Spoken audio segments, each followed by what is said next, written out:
کے اسٹوڈیو میں خوش آمدید۔ دوستو، ویڈیو شروع کرنے سے پہلے آپ سے گزارش ہے کہ اگر آپ نے ہمارا چینل سبسکرائب نہیں کیا تو ابھی سبسکرائب کر لیں اور ساتھ دیے گئے بیل آئکن پر کلک کر لیں۔ اس سے یہ فائدہ ہوگا کہ ہماری تمام آنے والی ویڈیوز آپ کو وقت پر ملتی رہیں گی۔ بیان کیا جاتا ہے کہ ملک شام کے رہنے والے ایک بزرگ جن کا لقب خدا دوست تھا، آبادی سے نکل کر ایک غار میں آباد ہو گئے تھے۔ اللہ کی یاد میں سوا اب نہیں کسی بات سے غرض نہیں تھی، اور ان کی یہی بے غرضی ان کی مقبولیت کا سبب بن گئی تھی۔ لوگ دور دور سے ان کی زیارت کے لیے آتے تھے اور دعاؤں کے تحفے لوٹ کے جاتے تھے۔ اس علاقے کا جاگیردار ایک بہت ہی سنگ دل اور ظالم تھا۔ کسی کے ساتھ اچھا سلوک کرنا تو جیسے اس نے سیکھا ہی نہ تھا۔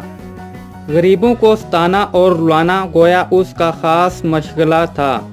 خدا جانے اس کے دل میں کیا خیال آیا کہ ایک دن وہ بھی بزرگ کی زیارت کے لیے پہنچ گیا۔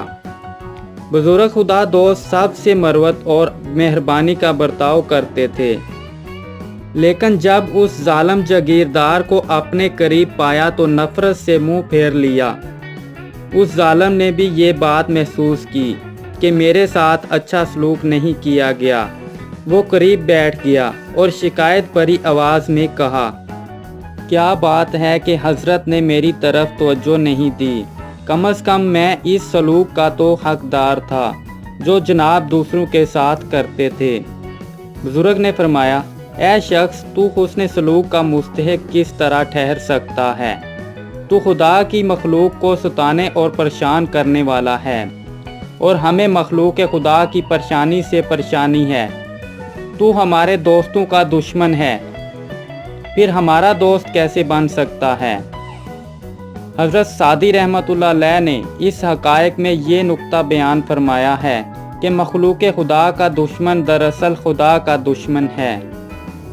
اس لیے خدا کے دوستوں کا فرض ہے کہ مخلوق کے دشمنوں سے خبر رکھیں۔